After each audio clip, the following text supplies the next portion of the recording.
Hello everyone, this is Maki. Episode 2 of GQuuuuuuX is out now.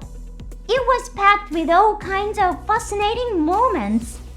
I'm going to take a closer look at the details myself soon. For now, let's take a look at some of the fun little elements of episode 2. Just a heads up, I will be talking about spoilers for the second episode, so please keep that in mind. And just a quick note, I'm currently accepting support through channel memberships. For just 99 cents a month, you can get an unmet and special stamps to use in comments. Alright, let's dive into some of the little highlights from episode 2. Let's start with the opening sequence. The lively movements of the characters were beautifully portrayed, along with the theme song. I think many of you were impressed by the scenes where Maki and the others were running. In anime, showing characters running is a pretty common visual. But as a long-time GUNDAM fan, I can't help but wonder if it was an homage to past series. In the scene where Maki runs, Haru runs with her. This is very similar to the ending sequence of Zeta Gundam. Was that a deliberate nod in that direction? Or is it just a coincidence? The subtitle of episode 1 of GQuuuuuuX is the Red Gundam. Episode 2 is called the White Gundam. And the first episode of Zeta Gundam is called the Black Gundam. With so many parallels, it really starts to feel intentional. But hey, maybe it's just my enthusiasm and wishful thinking running wild. What do you think? In the last part of the opening, all the characters are seen running together. There's a similar scene in the opening of First Gundam, where the main cast runs as a group. Is this similarity also a coincidence? Or is there a clear intention behind it? It was also noticeable that not only Sharir, but also Ixabi and Komori were running on the Zeon side. Does this indicate that they'll play important roles for Zeon, like Miran and Shuji? There's another detail in the opening sequence that really caught my attention.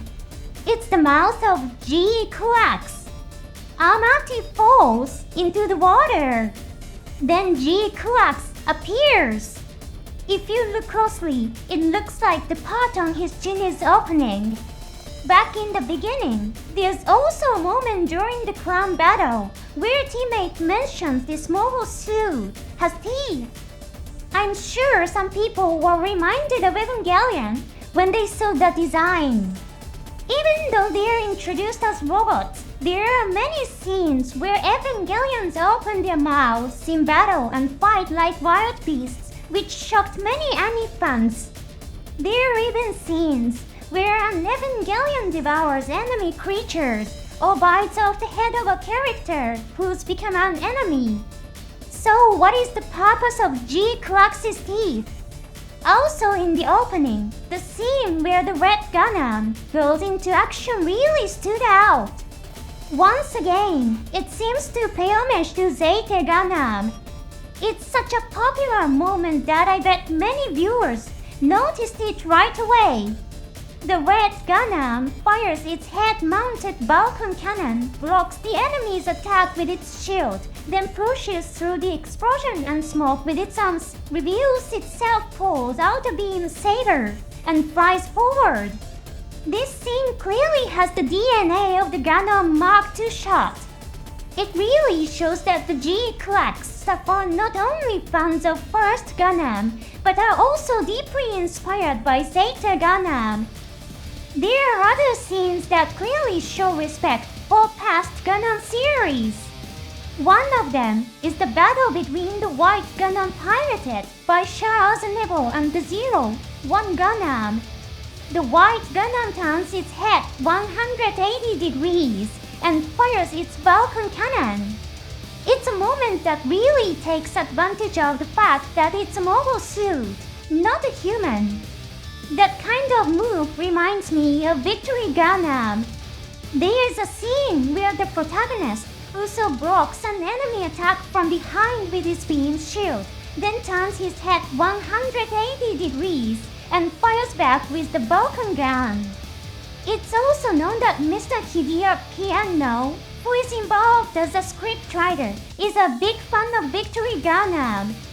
In interviews and other appearances, Mr. Anno has often expressed how much he loves Victory Gundam. Speaking of Victory Gundam references, the final scene of episode 2 could also be interpreted as an homage. Interestingly, the first episode of Victory Gundam actually takes place after the events shown in later episodes. This is similar to how episode 2 of GQuuuuuuX takes us back 5 years before Maki and the others get involved. Originally, the story of Victory Gundam was planned to show how Uso meets the enemy force known as the Zanskeir Empire, gets involved in the conflict, and eventually meets the Gundam. But it seems that the sponsors wanted the Gundam to appear at the very beginning, so the story was rearranged chronologically. As a result, the final scene in episode 2 of GQuuuuuuX really feels like a heartfelt tribute to Victory Gundam. Of course, I have to admit that there's always the possibility that it's just my passion, going a bit overboard and making messy connections that aren't really there. Finally, let's look at the opening scene of episode 2. There's a wide shot of a space colony. If you look closely, its shape resembles a hexagram. Could this be a coincidence? The hexagram has many different interpretations depending on the cultural and religious context. In Western occult traditions, it's sometimes called the Seal of Solomon. This name fits perfectly with Solomon, the space fortress in the Gundam universe. And the Seal of Solomon is also said to have the power to trap evil spirits. Later, the Gundam pirated by Shaw is painted red and is feared as the Red Devil by the Earth's Federation forces. Perhaps the hexagram is used here to symbolize this idea. Episode 2 was definitely entertaining, but I can't help but want to see more new scenes. Of course, this feeling probably comes from watching the prologue so many times. I guess you could say it's a luxurious kind of problem to have. By the way, I found something interesting on the Amazon Prime servers where GQuuuuuuX is streamed.